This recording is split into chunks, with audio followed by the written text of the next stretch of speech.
ஒருத்தர் ஒரு தவறு செஞ்சு விட்றாருன்னு வச்சுக்கோங்க. உடனே நீ செஞ்சது தவறு அப்படின்னு சொல்கிறது ஒரு வகை. அதுக்கு பதிலாக எது சரின்னு அவர் புரிந்து கொள்ள உதவி செய்கிறது இன்னொரு வகை. இந்த ரெண்டாவது வகை இருக்குது பாருங்கள், நிர்வாக இயலில் இது ரொம்ப முக்கியம். அலுவலகத்தில் வேலை பார்க்குற ஒருத்தர் முக்கியமாக தெரிஞ்சுக்க வேண்டியது என்ன தெரியுமா?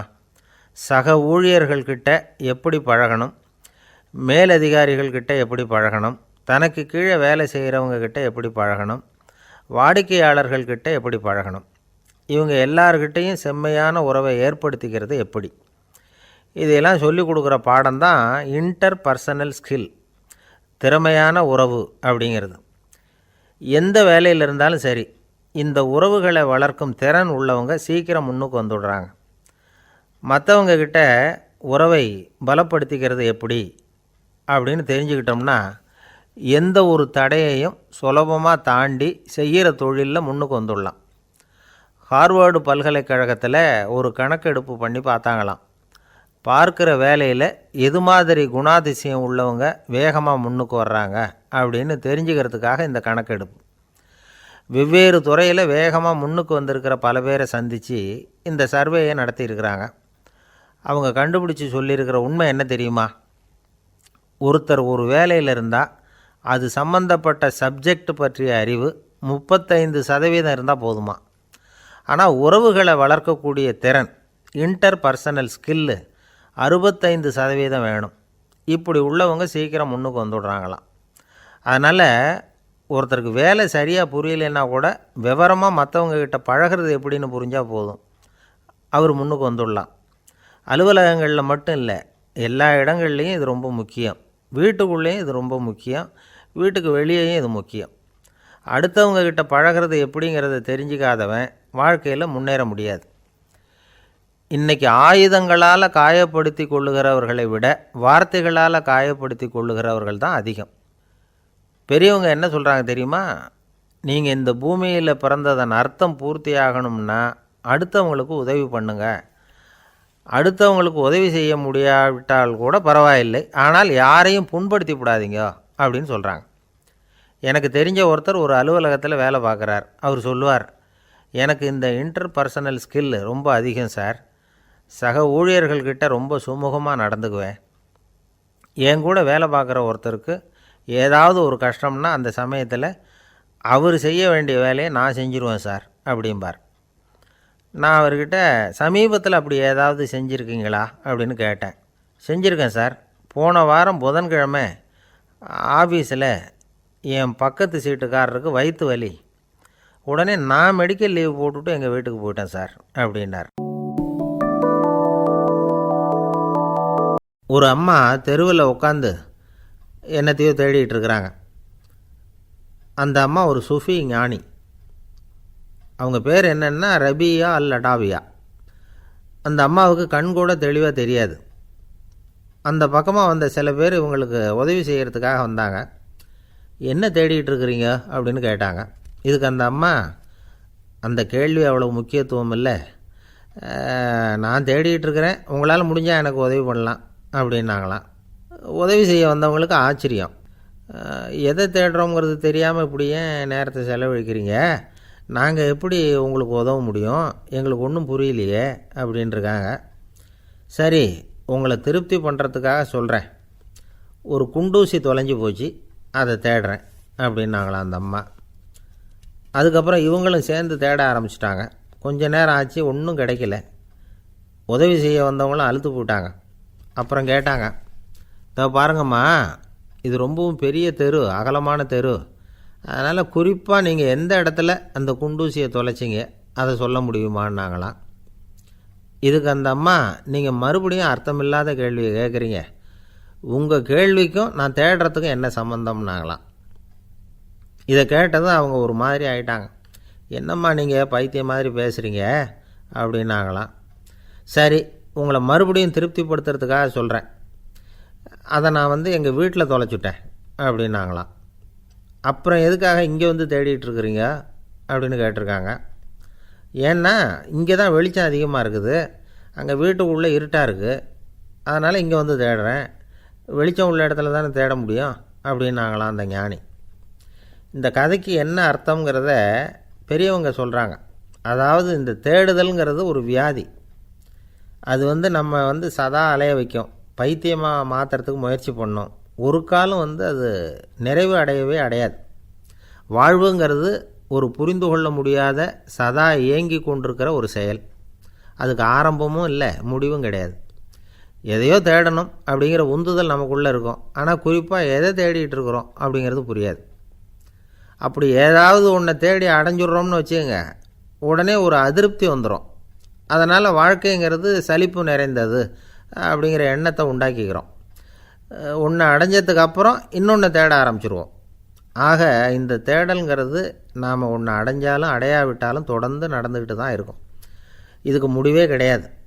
இந்த உண்மையை நாம் நல்லா புரிஞ்சுக்கணும் அப்படிங்கிறது பெரியவங்களுடைய கருத்து. ஏழையும் தேடுறான், பணக்காரனும் தேடுறான், நோயாளியும் தேடுறான், நோய் இல்லாதவனும் தேடுறான், அதிகாரம் உள்ளவனும் தேடுறான், அதிகாரம் இல்லாதவனும் தேடுறான், முட்டாளும் தேடுறான், அறிவாளியும் தேடுறான். ஆனால் யாரும் இதை தான் தேடி சாதிக்க போகிறோம், இதுதான் முடிவு அப்படின்னு திட்டவட்டமாக சொன்னதில்லை. ஒன்று அடைஞ்சதும் இன்னொன்று தேட ஆரம்பிச்சிடுறாங்க, அவ்வளோதான். அதாவது உங்களின் தேடுபவர் உங்கள் உள்ளே தான் இருக்கிறார், அவரை தேடி கண்டுபிடியுங்கள். இதுதான் ஞானிகள் நமக்கு சொல்லுகிற ஒரு ஆலோசனை. நம்மால் ஒருத்தன் ஜெயிலில் இருந்தான். இன்னொரு கைதி அவனை பார்த்து கேட்டான், ஏன்பா உன்னை பார்க்குறதுக்கு வெளியிலேருந்து யாருமே இங்கே வர்றது இல்லையே, உனக்கு சொந்தக்காரங்களே கிடையாதா அப்படின்னு கேட்டானா. ஏன் இல்லை, எனக்கு சொந்தக்காரங்க நிறைய பேர் உண்டு, அவங்க என்னை பார்க்க வராததுக்கு காரணம் வேறு அப்படின்ட்டுருக்கான் இவன். என்ன காரணம்னு கேட்டான் அவன். அதுக்கு இவன் சொன்னானா, அதுக்கு என்ன காரணம்னா அவங்க எல்லாரும் இங்கே உள்ளேயே இருக்கிறாங்க அப்படின்னானா. ஒரு சீன தேசத்து அரசர் இருந்தார். அவருக்கு வயசாயிட்டுது. அவருக்கு அடுத்தபடியாக அவருடைய புள்ள பட்டத்துக்கு வரணும், ஆட்சி பொறுப்பை ஏற்றுக்கணும். ஒரு நல்ல தலைவனுக்கு இருக்க வேண்டிய பண்புகள்லாம் தன்னுடைய மகனுக்கு இருக்கணும்னு விரும்பினார் அந்த அரசர். அதனால் இளவரசனை பக்கத்தில் இருந்த ஒரு குரு கிட்ட அனுப்புனார். இளவரசன் அவர்கிட்ட போய் சேர்ந்தான். அந்த குரு என்ன பண்ணார் தெரியுமா, இவனை பார்த்து சொன்னார், இதை பாருப்பா, நீ என்ன பண்ணுற, இப்போவே பக்கத்தில் இருக்கிற காட்டுக்கு போ, நடு காட்டில் போய் ஒரு இடத்துல உட்காந்துக்கோ, அங்கே என்னென்ன சத்தம்லாம் உன் காதில் விழுதுன்னு கவனித்து கேளு, உன் காதில் விழுந்த ஓசைகள் என்னென்னங்கிறத என்கிட்ட வந்து சொல்லு, அதுதான் எனக்கு தெரியணும், உனக்கு வேலையும் அதுதான் அப்படின்னு சொல்லி அனுப்பி வச்சுட்டார். இளவரசன் காட்டுக்கு போனான். குரு சொன்னபடியே ஒரு இடத்துல உட்காந்து கவனித்து கேட்டான். அதுக்கப்புறம் குருக்கிட்ட திரும்பி வந்தான். என்னென்ன சத்தம்லாம் கேட்ட அப்படின்னு கேட்டார் குரு. குருவே, காட்டில் நான் பறவைகள் சத்தம்லாம் கேட்டேன், மிருகங்களின் ஓசையையும் கேட்டேன், இதை தவிர இடி மின்னல் மழை இதுகளோட சத்தத்தையும் கேட்டேன் அப்படின்னா. குரு யோசனை பண்ணார், நீ இன்னமும் சரியாக கேட்கல, அதனால் மறுபடியும் காட்டுக்கு போ, கொஞ்ச நாள் தங்கியிருந்து கேட்டுட்டு வா அப்படின்னார். இளவரசனுக்கு ஒன்றும் புரியல. இருந்தாலும் குருவின் கட்டளையாச்சே, மறுக்க முடியுமா? உடனே அவன் மறுபடியும் காட்டுக்கு போனான். ஒரு இடத்துல உட்காந்தான். கொஞ்ச நேரம் உன்னிப்பாக கவனித்து கேட்டான். சில நாள் கழித்து குருக்கிட்ட திரும்பி வந்தான். குருவே, இந்த தடவை சில துல்லியமான சத்தங்களை எல்லாம் கேட்டான். தேனீ பறக்கிற சத்தம், நீரோடையின் மெல்லிய ஓசை, இதெல்லாம் கேட்டேன்னா. குரு சிரித்தார். நீ மறுபடியும் காட்டுக்கு போ, இன்னும் சில நாள் அங்கே இரு, முழுமையாக கவனமாக கேட்டுக்கிட்டு வா அப்படின்னு சொல்லி அனுப்பி வச்சுட்டார். இளவரசனுக்கு குழப்பம் அதிகமாகிட்டுது. ஒன்றுமே புரியல. மறுபடியும் காட்டுக்கு போனான். மௌனமாக ஒரு இடத்துல உட்காந்துட்டான். அப்படியே தியானத்தில் ஆழ்ந்துட்டான். சில நாளில் அவனுக்கு இதுவரை கேட்காத ஓசைகள்லாம் கேட்க ஆரம்பிச்சிட்டுது. இதைத்தான் நான் கேட்கணும்னு என்னுடைய குரு எதிர்பார்த்துருக்கிறாருங்கிறத புரிஞ்சுக்கிட்டான். உடனே குருக்கிட்ட ஓடனான். குருவே, இந்த தடவை காதுகளுக்கு கேட்க முடியாத சில ஓசைகளை கூட என்னால் உணர முடிஞ்சுது. பூ மலருகிற ஓசை, சூரியனால் பூமி சூடாகிறப்போ எழுகிற ஓசை, காலை பனித்துளியை இந்த புல்லுலாம் குடிக்கிற ஓசை, இது எல்லாம் என்னால் நல்லா கேட்க முடிஞ்சுது அப்படின்னா. குருவுக்கு இப்போ தான் திருப்தி ஏற்பட்டு தான். இளவரசனை பார்த்து சொன்னார், இதை பாருப்பா, இப்போ தான் நாட்டை ஆளுகிற தகுதி உனக்கு வந்திருக்குது அப்படின்னு சொல்லி அதுக்கு விளக்கமும் கொடுத்தாராம். எந்த அரசன் தன்னுடைய மக்களின் எதையும் பேசுகிற மௌன மொழியை, மௌன வார்த்தைகளை கேட்குறானோ அவன்தான் ஆள தகுதி உள்ளவன். எந்த அரசன் தன்னுடைய மக்களின் உணர்ச்சிகளை உண்மையாக உணர்றானோ அவன்தான் முதன்மையான அரசன். போலி வார்த்தைகளை மட்டும் கேட்டுட்டு பல மௌன ராகங்களை காதில் வாங்கிக்காதவன் அரசனே இல்லை. எந்த நாட்டில் எப்போ ஒரு அரசன் தன்னுடைய மக்களின் உணர்ச்சிகளை கேட்க மறுக்கிறானோ அன்னையிலேருந்தே அந்த நாடு அழிய தொடங்குது அப்படின்னு அர்த்தம். இதுதான் அந்த குரு இளவரசனுக்கு போதித்தது. வாயால் பேசுகிறத மட்டும் கேட்டு ஏமாறக்கூடாது, உணர்ச்சிகளையும் கேட்குறதுல தான் மனப்பக்குவம் உண்டாகும். மக்கள் உணர்ச்சிகளை புரிந்து கொள்ளாத அரசர்கள் வந்து நீடிச்சிருக்க முடியாது. அது மாதிரி நாடுகளில் அடிக்கடி குழப்பம் தான் உண்டாகும். அப்படி இருந்தால் அடிக்கடி ஆட்சி மாறிக்கிட்டு இருக்கும். அப்படிப்பட்ட ஒரு தேசம், அங்கே ஒரு சிறைச்சாலையில் 3 கைதிகள் பேசிக்கிட்டு இருந்தாங்க. ஒருத்தன் சொன்னான், நான் இந்த நாட்டு ராஜாவை எதிர்த்து பேசிக்கிட்டு இருந்தேன், அதனால் என்னை பிடிச்சி கொண்டாந்து இங்கே போட்டுவிட்டாங்க அப்படின்னா ஒருத்தன். இன்னொருத்தன் சொன்னான், நான் இந்த நாட்டு ராஜாவை ஆதரித்து பேசிக்கிட்டு இருந்தேன், அதனால் என்னை பிடிச்சி கொண்டாந்து இங்கே தள்ளிவிட்டாங்க அப்படின்னா. அது சரி, நீ என்ன தப்பு பண்ண அப்படின்னு சொல்லி 3வது ஆளை பார்த்து இவங்க கேட்டாங்க. அதுக்கு அந்த ஆள் சொல்கிறான், நான் தான் இந்த நாட்டு ராஜா அப்படின்னானா. ஒரு ஆசாமி வேகமாக ஓடிக்கிட்டு இருந்தான். ஏன் இப்படி ஓடுறேன்னு கேட்டார் இன்னொருத்தர். அங்கே ஒரு ஆள் அடிபட்டு கிடக்கிறான், அதை பார்த்தேன், உடனே ஓடுறேன்னா. எங்கேன்னு கேட்டார். ஆஸ்பத்திரிக்குன்னா. ஒரு ஆள் அடிபட்டு கிடக்கிறத பார்த்தா உடனடியாக நாம் செய்ய வேண்டியது முதல் உதவி, அதுக்கப்புறம் தான் ஆஸ்பத்திரி. இன்றைக்கி விபத்துங்கிறது சர்வசாதாரணமாக நடந்துக்கிட்டு இருக்குது. வாகன விபத்து, வெடிகுண்டு விபத்து, தீ விபத்து, கட்டடம் சரியறது, பூகம்பம், இப்படி நிறைய நடக்குது. ஒரு விபத்தை பார்த்துட்டா நம்மளில் பல பேர் நமக்கு என்னத்துக்கு வம்புன்னு ஒதுங்கி போயிடுறதும் உண்டு. சில பேர் துணிஞ்சு கிட்ட போய் உதவி செய்கிறதும் உண்டு. அப்படி உதவி செய்ய நினைக்கிறவங்களுக்கு உபயோகப்படுற தகவல் இது. விபத்தில் காயமடைஞ்சவங்களை 3 பிரிவாக பிரிக்கலாமா. முதல் வகை கொஞ்சம் சீரியஸானது, உயிருக்கு உடனே ஆபத்து தரக்கூடியது. மூளை காயம், முகம், கழுத்து காயங்கள், இருதயம், நுரையீரல் காயங்கள், வயத்தில் உள்ளுறுப்பு காயங்கள், அதிகப்படியான இரத்தப்போக்கு, இதனால எல்லாம் பாதிக்கப்பட்டிருந்தால் அது முதல் வகை அப்படின்னு நாமளே மனசுக்குள்ளே முடிவு பண்ணிக்கணும். இவங்களுக்கெல்லாம் உடனடியாக வந்து முதல் உதவி கொடுக்கணும். தாமதப்படுத்தாமல் ஆஸ்பத்திரிக்கு கொண்டுகிட்டு போயிடணும். இப்படி கொஞ்சம் எச்சரிக்கையாக நடந்துக்கிட்டால் அவங்களில் பல பேரை காப்பாற்றி போடலாம். 2வது வகை எப்படின்னா, முதல் உதவி விரைவாக கிடைச்சா உயிர் பிழைக்கக்கூடிய மார்பு காயங்கள், கைகால் எலும்பு முறிவு, இடுப்பு முதுகெலும்பு காயம், சீரான இரத்த சேதம், இப்படிப்பட்டவங்களை வந்து 2வது வகையாக பிரிக்கணும். ஆபத்து இல்லாத சிராய்ப்புகள், சிறு காயங்கள், இரத்த உறைவுகள், இதனால் பாதிக்கப்படுறவங்க 3வது வகை. ஒருத்தர் தலையில் அடிபட்டு நினைவு விழுந்துட்டார்னு வச்சுங்க, அவருக்கு வாந்தி வர்றதுனால புறையேறி மூச்சு அடைப்பு உண்டாகும். இப்படி ஆகாமல் இருக்கிறதுக்காக தலையை ஒரு பக்கமாக சாய்ச்சி வைக்கலாம். நாடி துடிப்பையும் இதய துடிப்பையும் தொட்டு பார்க்கணும்.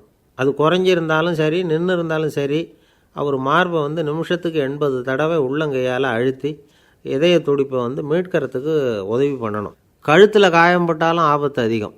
கழுத்துக்கு அடியில் ஒரு துண்டை மடித்து வைக்கலாம். 2 பக்கமும் சின்ன தலையணை அல்லது துணி மடிப்புகளை வச்சு கழுத்தை அதிகமாக அசையாமல் பார்த்துக்கலாம். முதுகெலும்பு முறிஞ்சிருக்குமோ அப்படிங்கிற சந்தேகம் இருந்ததுன்னா அவரை அதிகமாக அசைய விடக்கூடாது. அதிகமாக அசைஞ்சால் தண்டு இடத்துல பாதிப்பு ஏற்பட்டு கைகால் விளங்காமல் போயிடும். அவரை ஒரு கனமான போர்வை இல்லைன்னா பாயில் படுக்க வச்சு 4 பேர் மெதுவாக தூக்கி மருத்துவ உதவிக்கு அனுப்பி வைக்கலாம். கையெலும்பு முறிஞ்சிருந்தால் முறிஞ்ச பாகத்தை உடம்போடு சேர்த்து அசையாமல் கட்டி போடலாம். கால் எலும்பு முறிஞ்சிருந்தால் மற்ற காலோடு சேர்த்து கட்டி போடலாம். முறிஞ்ச பாகம் தொங்காமல் பார்த்துக்கணும். அப்போ தான் வீக்கம் உண்டாகாமல் இருக்கும்.